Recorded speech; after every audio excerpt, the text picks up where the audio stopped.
வெங்காயம் தோசையோட கலந்து சும்மா வேற லெவல் டேஸ்ட்ல இருக்கு தெரியுமா? டேய், வார்த்தைக்கு வார்த்தை அக்கா அக்கான்னு சொல்றியே, யாருடா அந்த அக்கா? என்னமா புதுசா கேக்குறேன்? நான் மயிலக்காவை தான் சொல்றேன்.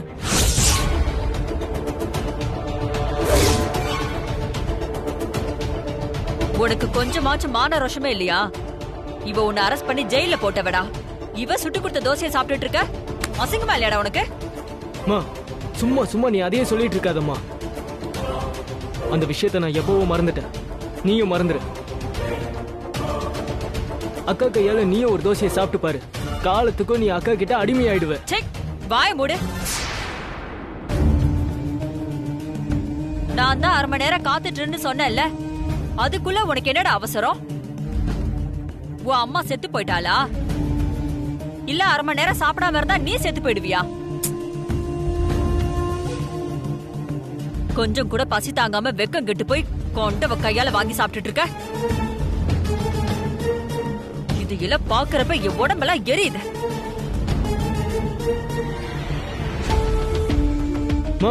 இப்ப நீ கத்துற அளவுக்குலாம் எதுவுமே நடக்கலம்மா. எனக்கும் அக்கா மேல கோபம் இருந்துச்சு, ஆனா பழகுனதுக்கு அப்புறம் தான் இவங்க நல்லவங்கன்னு எனக்கு புரிஞ்சுது. நீயும் அதை புரிஞ்சுக்க முயற்சி பண்ணு, அதை விட்டுட்டு தேவையில்லாம இந்த மாதிரி கத்திட்டு இருக்காத. டேய் வெற்றி,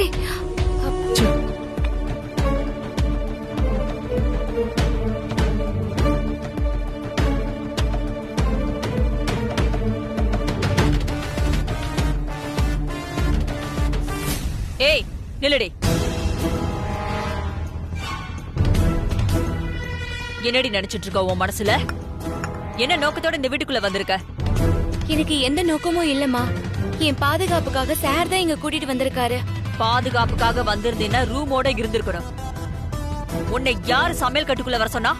இதுக்குள்ள வேற தைரியத்தை யார் கொடுத்தா? வெற்றி ரொம்ப பசிக்குதுன்னு சொன்னாமா, அதான் தோசை சுட்டு கொடுக்கலான்னு வந்தேன். ஏய், அவனுக்கு வேணுங்கிறத செஞ்சு கொடுக்கதான் எங்க அக்கா இருக்காங்க. நீ யார் அவனுக்கு? ஏய், அவ அக்கா அக்கான்னு கூப்பிட்டா நீ அக்காவாயிடுவியாடி? அவன் என்ன அப்படிதாம்மா நினைச்சுக்கிட்டு இருக்கான். நானும் அவனை என் தம்பியா தான் பாக்குறேன். வாய மூடு. இந்த நடிப்பெல்லாம் என்கிட்ட வச்சுக்காத. என் பையனை அரெஸ்ட் பண்ணி ஜெயில வச்ச பாவிடி நீ. நீ தம்பி தம்பின்னு சொந்தம் கொண்டாடினா நான் உன்னை மன்னிச்சிருவேன்னு நினைச்சியா? இந்த ஜென்மத்துல அது மட்டும் நடக்கவே நடக்காதுடி. நீ செஞ்ச பாவத்துக்கெல்லாம் நான் அப்பவே உனக்கு தண்டனை கொடுத்துருக்கணும். அன்னைக்கு நீ தப்பிச்சுட்ட, இன்னைக்கு நீ மாட்டிக்கிட்ட. இந்த கைதானே என் பையனோட கையில விலங்க மாட்டி இழுத்துட்டு போச்சு. இப்ப இதே கையால அவனுக்கு தோசை சுட்டு கொடுக்குறியா? இனிமே இந்த கை எப்படி வேலை செய்யுதுன்னு நானும் பாக்குறேன். ஐயோ, வேடி கைய வேடி.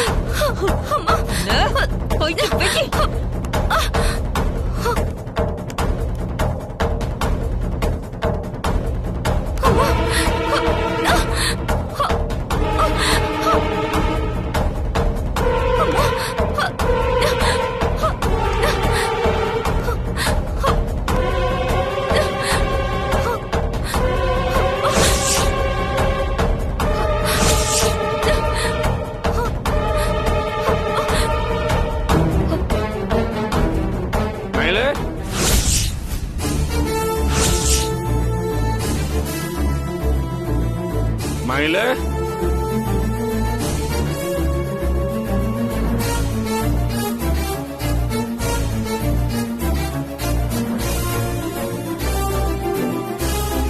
காசி, நீங்க எப்படா வந்தீங்க இங்க?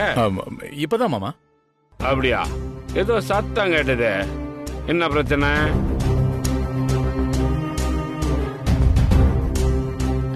இல்ல, பிரச்சனை எல்லாம் ஒண்ணு இல்லங்க. சும்மா மயிலு கிட்ட பேசிட்டு இருந்தோம். இல்ல மயிலு? ஆமா சார். மயிலு, உன் வெங்காய தோசை சூப்பரா இருந்ததுன்னு வெற்றி ரொம்ப பெருமையா பேசிட்டு இருந்தான். எனக்கு ஒரு 2 தோசை சுட்டு சரியா?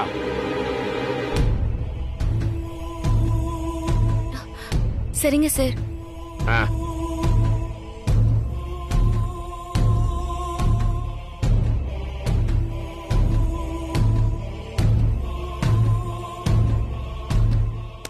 ஏய், இங்க நடந்ததை அவர்கிட்ட போட்டு கொடுக்கலான்னு நினைச்ச, தொலைச்சிருவேன் தொலைச்சு. சமையல் கட்டுக்குள்ள வருது இதுவே கடைசியா இருக்கட்டும்.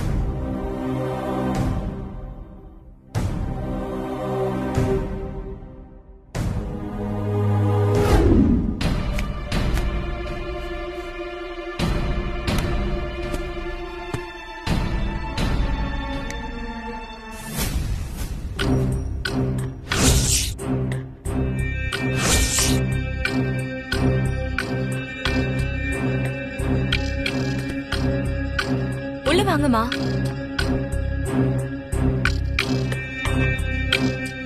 ஏய், இது ஏன் வீடுடி.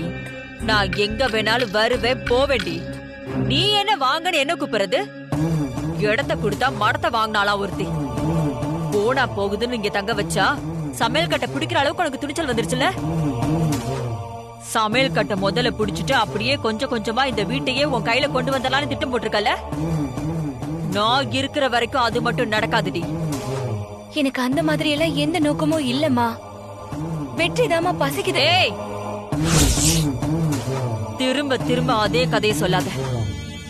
நீ என் குடும்பத்துக்கு செஞ்ச துரோகத்துக்கு உன்னை வீட்டுக்குள்ளே விட்டுருக்க கூடாது. நீ உள்ள கால் வச்ச அன்னைக்கே உன்னை கழுத்தை பிடிச்சு வெளியில தள்ளி இருக்கணும். நான் ஏன் இன்னும் அதை செய்யாம இருக்கேன் தெரியுமா? எந்த காரணத்துக்காக என் புருஷன் உன்னை இங்க தங்க வச்சிருக்காரோ அதே காரணத்துக்காக தான் நானும் உன்னை இங்க விட்டு வச்சிருக்கேன். என்னடி புரியலையா? என் புருஷன் ஓ பாதுகாப்புக்காக தான் இந்த வீட்டுக்கு உன்னை கூட்டிட்டு வந்திருக்காருன்னு நினைக்கிறியா? உன் மேல இருக்கிற பாசம் அக்கறையால தான் இந்த வீட்டுல தங்க வச்சிருக்காருன்னு ரொம்ப சந்தோஷப்படுறியா? அந்த மாதிரி ஒரு நினைப்பு இருந்தா அதை இப்பவே அழிச்சிரு. அப்படியெல்லாம் எந்த மண்ணாங்கட்டியும் இல்ல. உன் பாதுகாப்புக்குன்னு சொன்னது எல்லாம் சும்மா சாக்குக்கு தாண்டி. உண்மை என்னன்னா உன்னால அந்த ஆளுக்கு ஒரு காரியம் ஆகணும்டி. அவரோட முதல் சம்சார குடும்பத்தை பத்தி உனக்கு மட்டும் தானே தெரியும். முக்கியமா அவரோட கடைசி பொண்ணையும் நீ மட்டும் தானே பார்த்து பேசியிருக்க. அந்த மனுஷன் அவளையும் அந்த குடும்பத்தை பார்க்கணும்னா நீ மனசு வச்சா மட்டும் தாண்டி நடக்கும். அந்த ஒரு காரணத்துக்காக தான் அவரு உன்னை தான் பாதுகாப்புல தங்க வச்சிருக்காரு. இல்லன்னா உன்னை காப்பாத்தணும்னு அவருக்கு தலையெழுத்தா? அவரு உன் மேல காட்டுற அக்கறையெல்லாம் அந்த குடும்பத்தை காட்டுற வரைக்கும் தான். அவர் நினைச்சது மட்டும் நடந்துருச்சுன்னு வச்சுக்கோ, உன்னை ஒரு நிமிஷம் கூட இங்க விட்டு வைக்க மாட்டாரு. போடி வெளியேன்னு உன்னை துரத்தி விட்டுருவாரு. அந்த காரியத்தை அவருக்கு முன்னாடி நான் செய்யாம இருக்கணும்னா நீ எனக்கு ஒரு உதவி பண்ணணும். அவரோட கடைசி பொண்ணையும் அந்த குடும்பத்தையும் நீ எனக்கு காட்டி கொடுக்கணும்.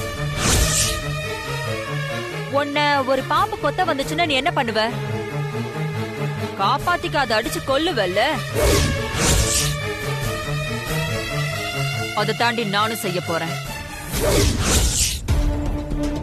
அவங்க நினைப்பு வராத வரைக்கும் அந்த மனுஷன் நல்லாதான் இருந்தாரு. எப்ப அவங்களுக்கு துரோகம் பண்ணிட்டோமேன்னு அவருக்கு உறுத்த ஆரம்பிச்சதோ அப்ப இருந்த ஏன் வாழ்க்கை கேள்விக்குறியாயிடுச்சுடி.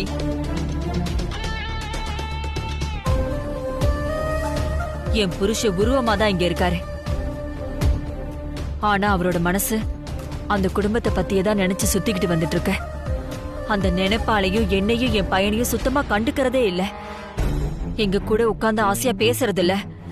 எங்களை வெளியில கூட்டிட்டு போறது இல்ல. பேருக்குதான் பொண்டாட்டி பையனும் இருக்கும். எங்க மேல இருந்த பாசெல்லாம் சுத்தமா காணாம போயிடுச்சு. அந்த குடும்பத்தை பத்தி நினைக்கிறப்பவே எப்படின்னா அவங்கள மட்டும் பாத்துட்டாருன்னா அவ்வளவுதான். எனக்கும் என் பையனுக்கும் இந்த வாழ்க்கை மிஞ்சவே மிஞ்சாத. அவரு எங்களை விட்டு விலகி போயிடுவாரு. அம்மா, நீங்க பயப்படுற மாதிரி எல்லாம் எதுவுமே நடக்காது. அந்த குடும்பமே கிடைச்சா கூட சார் உங்களை விட்டுட்டு பிரிஞ்சு போயிடணும்னு என்னைக்குமே நினைச்சதே இல்ல. வேற என்னடி நினைச்சிட்டு இருக்காரு அவரு? 2 குடும்பத்தையும் ஒரே வீட்டுல வச்சு அழகு பார்க்க போறாராமா? என் வாழ்க்கையே எவ கூடயும் பங்கு போட நான் தயாரா இல்ல. என் கூட வாழணுங்கிற ஆசை அவருக்கு இருக்கிற மாதிரி தோணவே இல்ல. நாங்களா அவங்களான்னு வர்றப்போ கண்டிப்பா அந்த ஆளு அவங்க பக்கம் தான் நிப்பாரு. அப்படி ஒரு நிலைமை எங்களுக்கு வந்துடக்கூடாது. நானும் என் பையனை அனாதையா நிக்க கூடாது. அது நடக்க கூடாதுன்னா அந்த குடும்பத்தை நான் வேரோட அழிச்சாகணும்.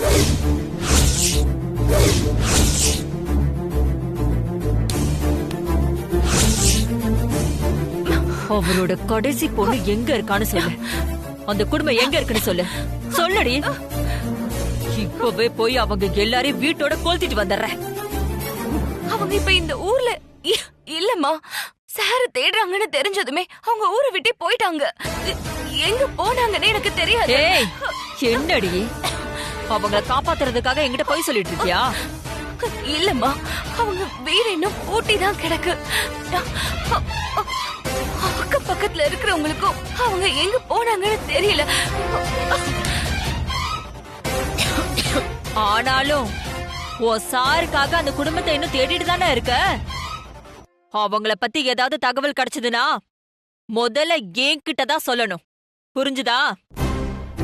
அந்த குடும்பத்தை ஒட்டு மொத்தமா குழி தோண்டி புதைக்கணும். அப்பதாண்டி என் வாழ்க்கையை நான் காப்பாத்திக்க முடியும்.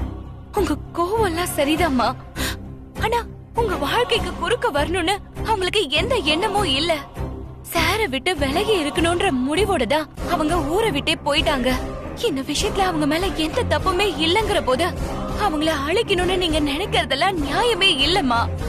இங்க பார், அவங்க தப்பே செய்யலனாலும் நான் அவங்கள அழிச்சு தாண்டி ஆகணும். ஏன் வாழ்க்கை ஆபத்துல இருக்கிறப்போ நான் நியாய தர்மலாம் பாத்துட்டு இருக்க முடியாது.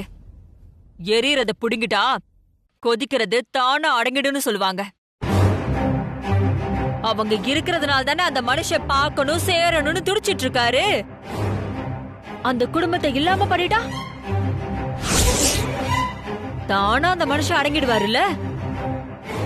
என் புருஷன் எப்ப ஏமாத்திட்டு போவான்னு ஒவ்வொரு நாளும் நான் செத்து செத்து பழச்சிட்டு இருக்கணுமா?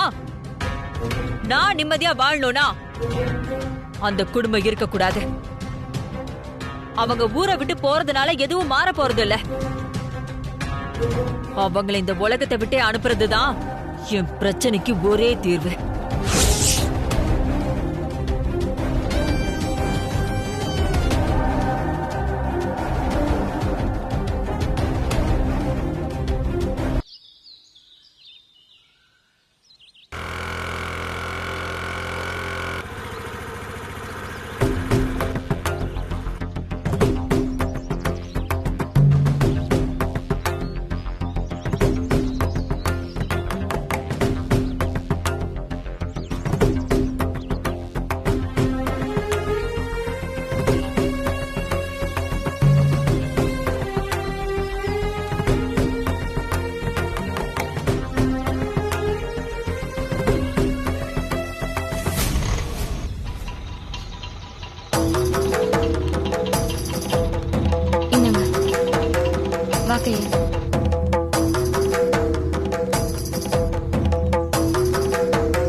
அக்கா வாக்கா உட்காரு.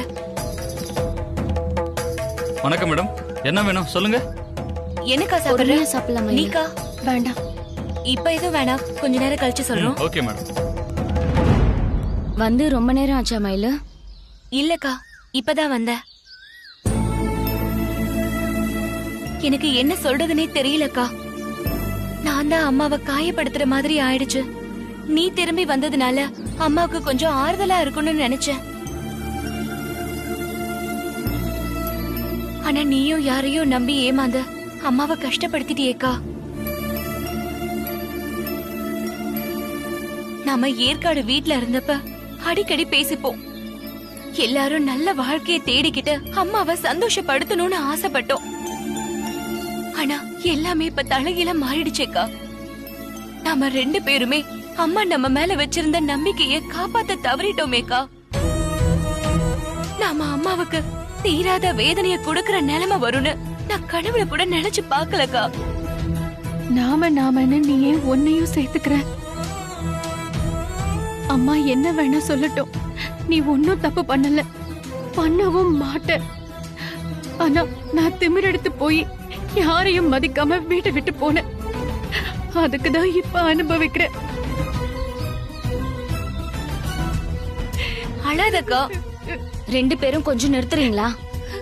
நடந்து முடிஞ்சத பத்தி பேசுறதால எதுவும் ஆக போறதில்ல.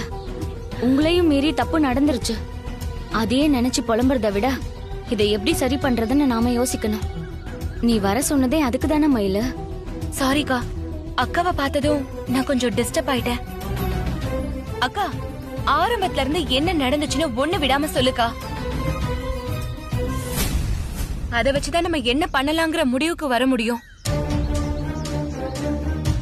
திரும்ப திரும்ப தான் ஏமாந்த கதையை சொல்றதுக்கு இவளுக்கு கஷ்டமா இருக்கும்டி. என்ன நடந்துச்சுன்னு நானே சொல்றேன்.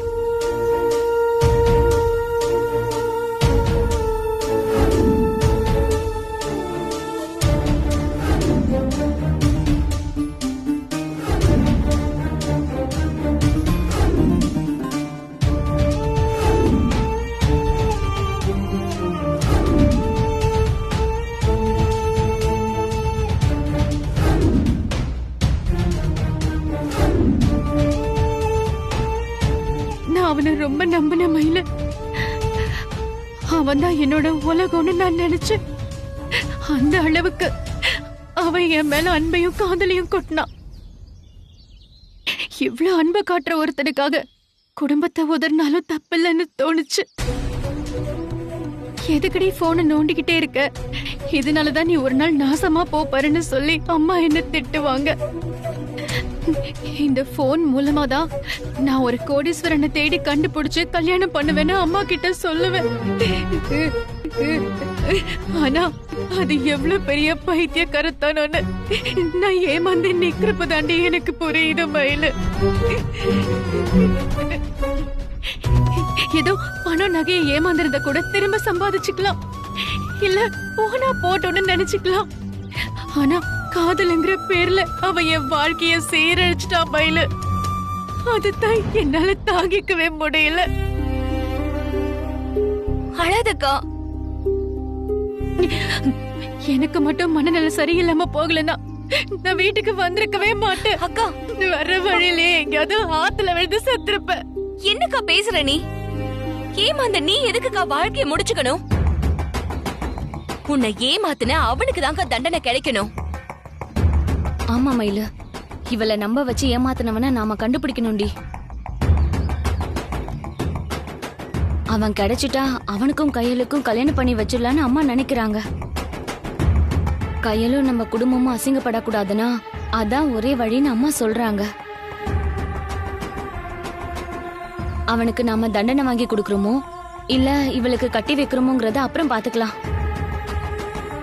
முதல்ல அவனை கண்டுபிடிக்கிற வழியை தான் நாம யோசிக்கணும். அக்கா, அவனை பத்தி உனக்கு ஏதாவது டீடைல்ஸ் எல்லாம் தெரியுமா? அவன் பேரு ரிஷி, ஊரு கோயம்புத்தூர்னு சொன்னான். அவனோட குடும்பத்தை பத்தியும் சொன்னான். ஆனா எதுவுமே உண்மை இல்ல. அதையெல்லாம் வச்சு அவனை கண்டுபிடிக்கவே முடியாது. அக்கா, நீயும் அவனும் போட்டோஸ் எதுவும் எடுத்துக்கலையா? நிறைய எடுத்தோண்டி. ஆனா நான் அவன் கிட்ட இருந்து தப்பிச்சு வரும்போது அந்த போன் அவன் புடுங்கிட்டான். அவன மாதிரி ஃப்ராடுங்க எல்லாம் இப்படிதான் செய்வாங்க. பிடிபட்டாலும் அவனுங்க யாருக்கும் கடுமையான தண்டனை எல்லாம் கிடைக்கிறதே இல்லக்கா. அந்த தைரியத்தில் தான் பல பேர் இதையே பொழப்பா வச்சுட்டு திரியறானுங்க. ஒருத்தனை பிடிச்சு தூக்கல போட்டா போதும்க்கா, அப்பதான் மத்தவங்களுக்கெல்லாம் அந்த பயமே வரும். என்ன நம்ப வச்சு ஏமாத்தினவனை கொல்லணுங்கிற வெறிதான் எனக்கும் இருக்கு. அவனோட சேரணும், அவன் கூட சேர்ந்து வாழணுங்கிற ஆசையே எனக்கு இல்ல. ஆனா நம்ம குடும்பமானம் போயிடக்கூடாதுன்னு தான் அம்மா சொன்னதை நான் ஏத்துக்கிட்டேன். எந்த விவரமும் இல்லாம அவனை தேடி பிடிக்கிறது எவ்வளவு கஷ்டம்னு எனக்கு தெரியும். ஆனா எனக்காகவும் நம்ம குடும்பத்துக்காகவும் நீ இதை கண்டிப்பா செய்யணும் மயிலு. நிச்சயமாக்கா. அக்கா, நீ அப்ப வச்சு இந்த போன் நம்பரை கொடுக்கா. சைபர் கிரைம்ல பேசி அந்த நம்பர்ல இருந்த பழைய சாட்ஸ், போட்டோஸ் எல்லாத்தையும் ரெக்கவர் பண்ண முடியுமான்னு நான் விசாரிச்சு பாக்குறேன். எனக்கே அந்த நம்பர் சரியா ஞாபகம் இல்ல.